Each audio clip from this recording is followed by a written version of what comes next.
When Germany surrendered on the 8th of May, 1945, the most feared machine of the Second World War fell silent. The Tiger tank, 60 tons of steel that had terrorized Allied crews from North Africa to the gates of Berlin, now sat abandoned in ditches, forests, and shattered city streets across a devastated continent.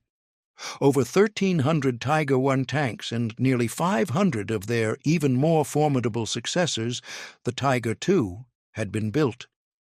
Yet within months of victory, this legendary weapon would all but vanish. What came next was a frantic intelligence scramble, an unprecedented destruction campaign, and a technological legacy that would reshape armored warfare forever. This is what happened to the Tiger tanks after the war ended. The Tiger had earned its fearsome reputation through brutal efficiency. Its 88mm gun could eliminate a Sherman tank from distances exceeding 3,600 yards, well beyond the range where Allied tanks could even hope to return fire. Its armor, over 100 millimeters thick on the frontal plates, turned back most anti-tank rounds the Allies could throw at it.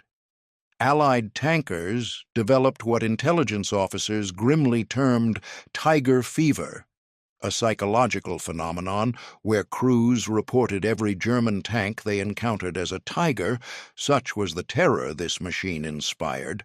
A single Tiger battalion could hold up entire Allied divisions, extracting devastating tolls before withdrawing or being overwhelmed by sheer numbers. But by May 1945, those days were over. As German forces collapsed in the final weeks of the war, Tiger crews faced impossible choices. Fuel had become so scarce that tanks ran dry within miles of their objectives. Replacement parts were non-existent.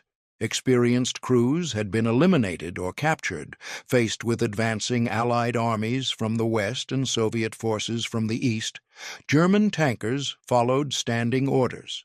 Destroy your vehicle to prevent capture.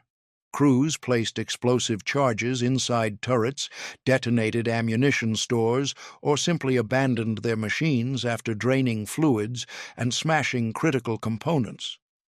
The roads of Germany became a graveyard of burned-out armor. Allied reconnaissance teams moving through liberated territory catalogued hundreds of abandoned Tigers, some barely damaged, others reduced to skeletal hulks. The scale was staggering. An entire generation of Germany's most sophisticated weapon lay scattered across Europe like the ruins of a fallen empire. But not all Tigers were destroyed. For the victorious Allies, these machines represented intelligence gold, technological secrets that could revolutionize their own tank programs, or, more urgently, prevent future surprises.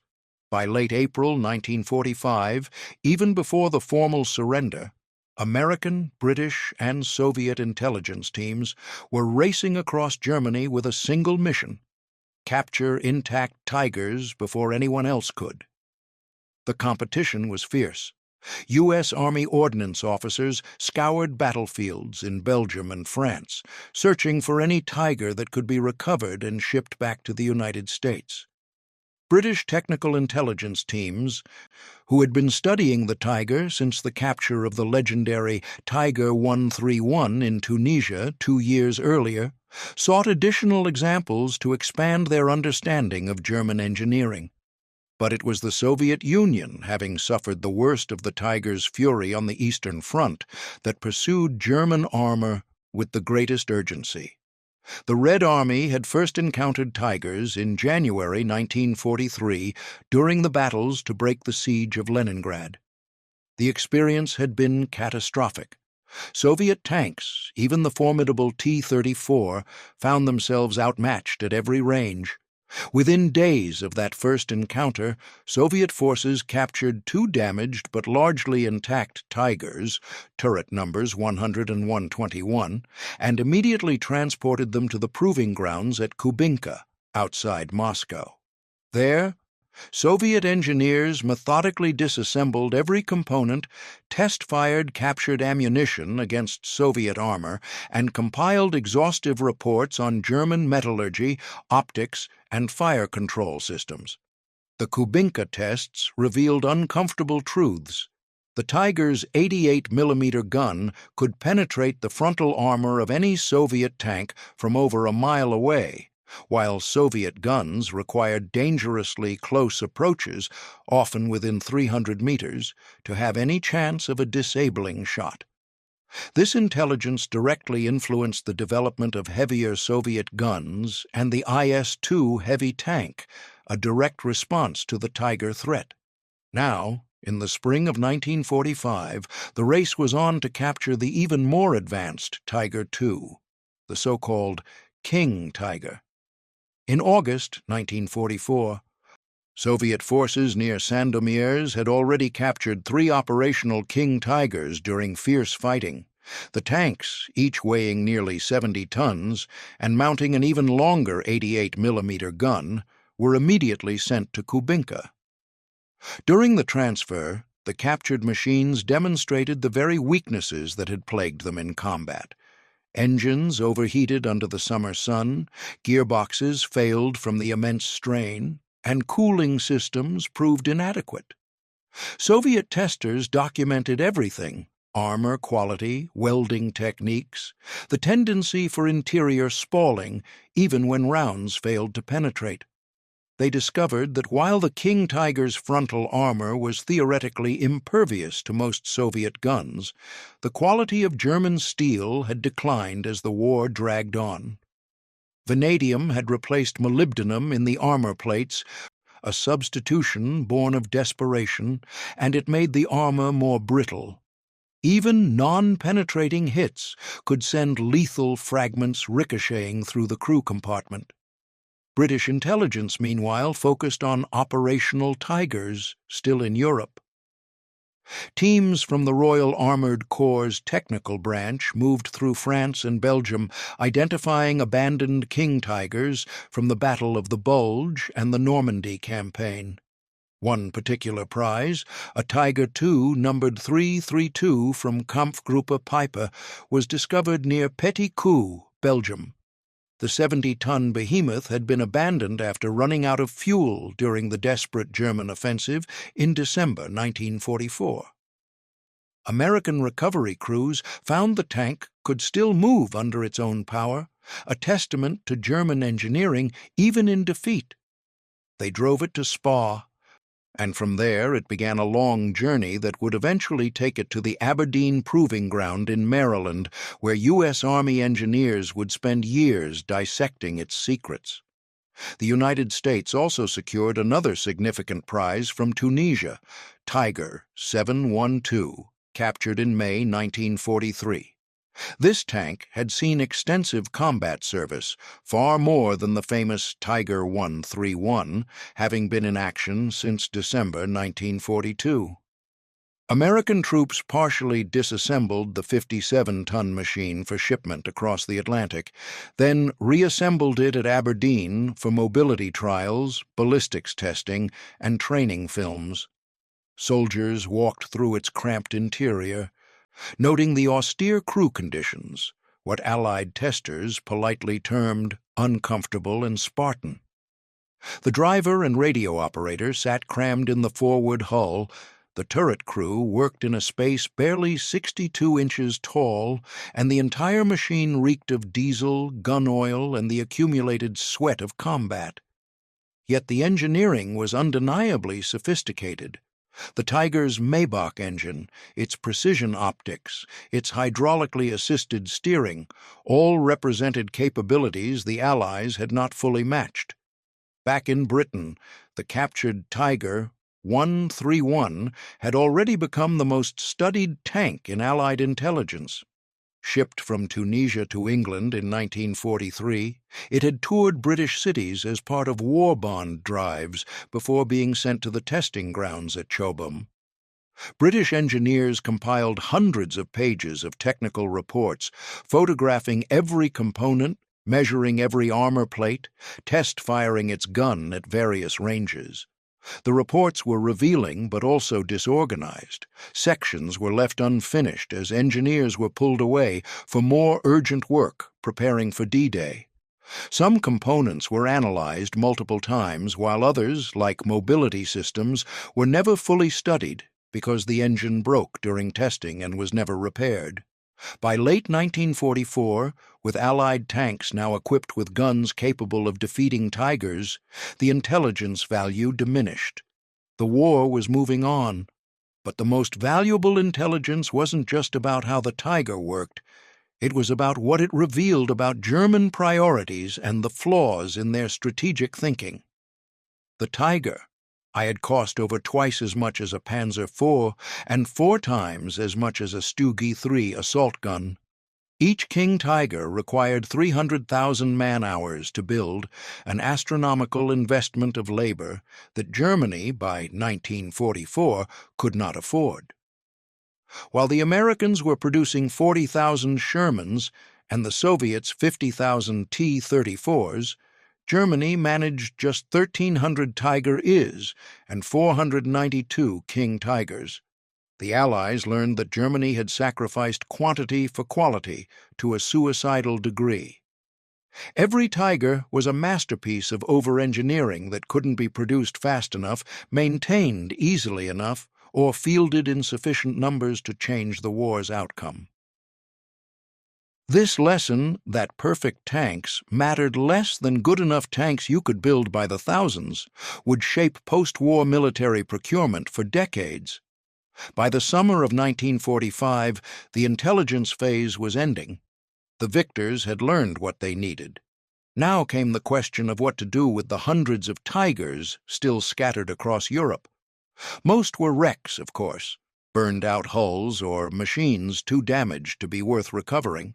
But dozens of largely intact examples remained, hulking reminders of Germany's ambitions. The decision was made quickly.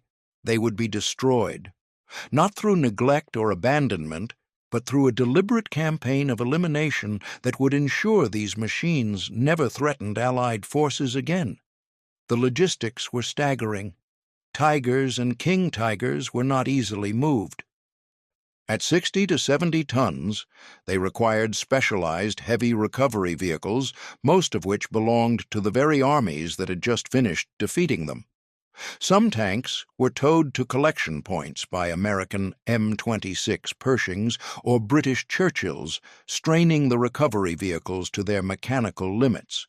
Others were simply too remote or too damaged to be worth the effort. Throughout Germany, France, Belgium, and the Netherlands, Allied engineers began the systematic demolition of captured German armor. Explosive charges were placed inside turrets, detonated to blow the hatches off and render the machines permanently inoperable. Cutting torches sliced through gun barrels and turret rings. Bulldozers pushed hulks into rivers or buried them in mass graves of scrap metal. The British, who had accumulated the most Tigers during the final campaigns, established collection points in occupied Germany where captured vehicles were catalogued, stripped of useful components, and then destroyed. The Americans did the same, though they retained a handful of the most intact examples for museum preservation and continued testing. But the Soviets took a different approach. At Kubinka, the dozens of captured Tigers, both Model Is and EOIs, were put to use as targets for new Soviet anti-tank weapons. Veterans of the proving grounds recalled that throughout the late 1940s and into the 1950s, captured German tanks stood in testing ranges, absorbing hits from increasingly powerful Soviet guns. When the tests concluded, most were sent to scrap yards and melted down. A few survived only because they were too shot up or too historically significant to destroy. By 1950, the Great Purge was nearly complete. Of the 1,347 Tiger is built, perhaps a dozen remained intact. Of the 492 King Tigers, even fewer survived. The rest had been reduced to scrap metal, their steel recycled into the infrastructure of a rebuilding Europe. The most feared tank of World War II had been systematically erased from existence. Yet a few escaped destruction. Tiger 131, the first complete Tiger captured by British forces in Tunisia, had earned a reprieve through its intelligence value. By September 1951, the British Ministry of Supply officially handed it over to the Bovington Tank Museum, where it would spend the next 4 decades on static display. In June 1990, museum staff began an ambitious restoration project. Working with the Army Base Repair Organization, they completely disassembled the tank, installed a working Maybach engine salvaged from a Tiger II, and fitted a modern fire suppression system. In December 2003, Tiger 131 returned to the museum floor, and then, for the first time in over 60 years, it moved. The restoration was so complete that in 2014, the tank appeared in the Hollywood film Fury, marking the first time an original, fully operational Tiger had been used in a movie since the Second World War. Today, it remains the only running WWII in existence, a 60-ton time capsule that still starts, drives, and rotates its turret as it did in 1943. Tiger 712, the American prize from Tunisia, followed a different path. After years of testing at Aberdeen, it was placed on outdoor display where decades of weather took their toll. In the late 1940s, engineers cut open the left side for instructional purposes, permanently altering the vehicle. Eventually, it was moved to Fort Benning, Georgia, where ongoing restoration efforts continue. It will never run again, but it stands as a testament to American ordnance recovery efforts. In France, a different Tiger story unfolded. As German forces retreated through Normandy in August 1944, a Tiger I from the 102nd SS Heavy Panzer Battalion broke down in the village of Vimoutiers. The crew abandoned it in a roadside ditch, where it remained for 30 years. A local scrap dealer purchased the tank, but, finding it too heavy to move economically, removed only easily accessible parts. The turret stayed, the hull stayed, and slowly the Tiger became a local landmark, rusting quietly as French children played around it and tourists stopped to take photographs. In 1975, when a new scrap dealer attempted to finish the job, the townspeople of Vimoutiers intervened. They purchased the tank for 6,000 francs and placed it on permanent display. Today, it remains there, battered, exposed to the elements, but preserved as an historical monument. It is one of the few Tigers still standing where it fell. The French also secured operational examples. After the liberation, French forces scoured the countryside for abandoned German vehicles, rebuilding whatever could still move. Several captured Tigers were integrated into French Army units, serving briefly in the immediate post-war period before being retired. One of these, a Tiger Amai that had belonged to the SS, was eventually transferred to the Musée des Blindés at Saumur, where it underwent restoration. More remarkably, the French captured and restored a King Tiger, turret number 300. This 70-ton giant, abandoned by its crew near Bruay-en-Vexin in August 1944, became the only fully operational Tiger II in the world. Restored to running condition by French Army technicians, it now performs in the annual carousel demonstrations at Saumur, its massive engine roaring to life each summer before crowds of thousands. In Russia, the Kubinka Tank Museum houses a Tiger I that survived the test ranges, one of the original machines captured during the Leningrad battles. It sits alongside the King Tiger captured at Oglendov in 1944, turret number 502. Both are indoor exhibits now, preserved behind glass, their steel bearing the scars of 80 years. Another Tiger stands outdoors at the Military Historical Museum of Leninos Negiri. its hull riddled with test holes from decades of use as a firing range target. It survived only because it was too damaged to scrap.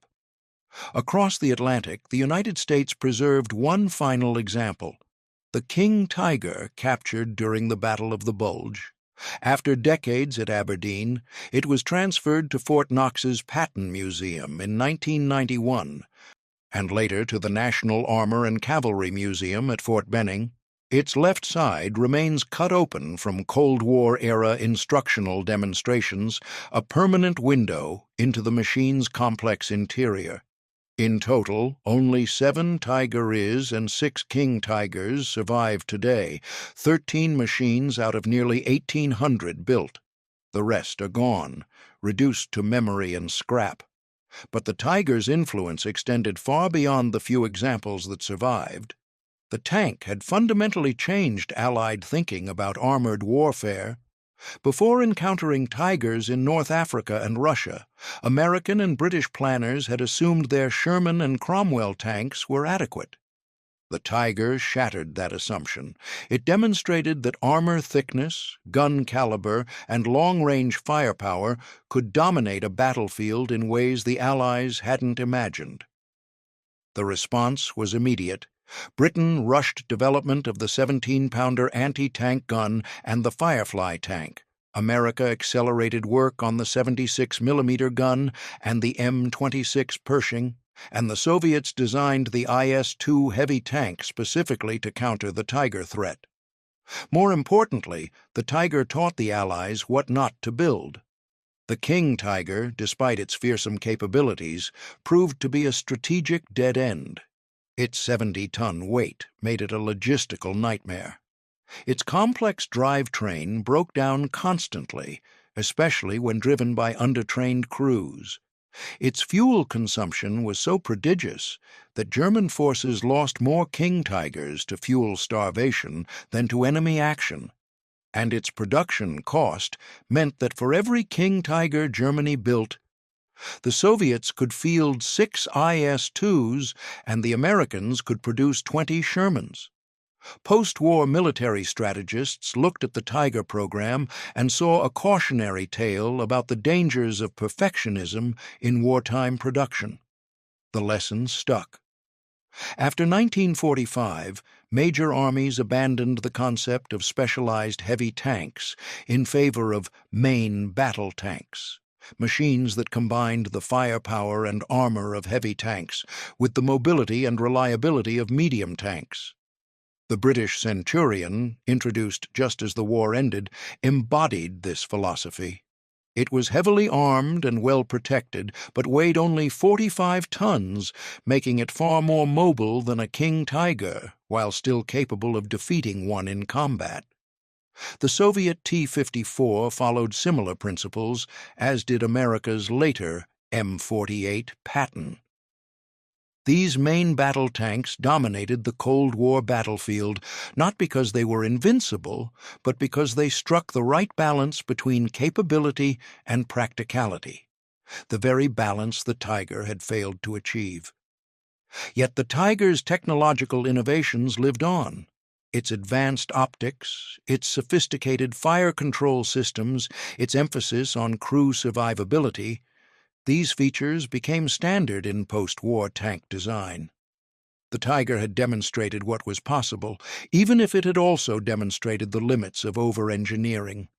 Soviet engineers who had studied captured Tigers at Kubinka incorporated lessons about turret design, armor layout, and gun stabilization into their next generation of vehicles. British designers drew on Tiger suspension concepts when developing the Centurion. American ordnance officers, having dissected Tiger 712 at Aberdeen, applied German engineering principles to their own emerging tank programs. Perhaps most significantly, the Tiger created a psychological legacy that endures to this day. It established the archetype of the supertank, a nearly invincible machine that dominated through sheer superiority rather than numbers. This image, amplified by German propaganda and sustained by Allied veterans' accounts, has made the Tiger one of the most recognized military vehicles in history. Museums that display tigers draw enormous crowds. Books and documentaries about the tank proliferate. Video games and films continue to portray it as the ultimate weapon. The Tiger has become, in the decades since the war, more famous in memory than it ever was on the battlefield. And beneath the North Atlantic, off the coast of northwest Ireland, lies an even larger memorial. There, in the same waters where dozens of German U-boats were deliberately sunk during Operation Deadlight, scattered wrecks of German armor occasionally appear in sonar surveys. During the immediate post-war cleanup, some Tigers and King Tigers proved too difficult or too dangerous to demolish on land. They were loaded onto barges, towed out to sea, and sent to the bottom. These underwater graveyards remain largely unexplored, their locations marked only on old Royal Navy charts. The cold Atlantic has preserved them in near-perfect condition, silent monuments to Germany's armored ambitions. Today, the few surviving Tigers serve a different purpose. They stand in museums not as weapons, but as artifacts of a vanished age, reminders of the costs of war, the limits of technological solutions to strategic problems, and the human beings who fought inside these steel machines.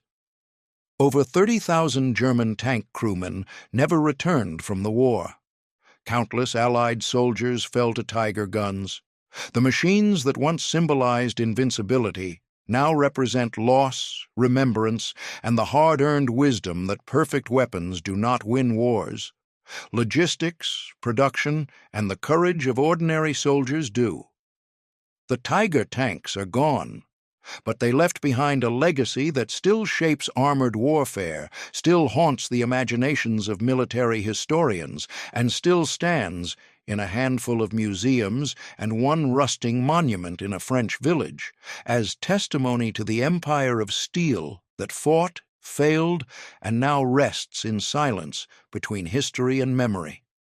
If you found this story fascinating, you'll love our video on what happened to Germany's Messerschmitt fighters after the war. Make sure to like this video, subscribe to the channel, and hit the notification bell so you never miss the untold stories of the Second World War.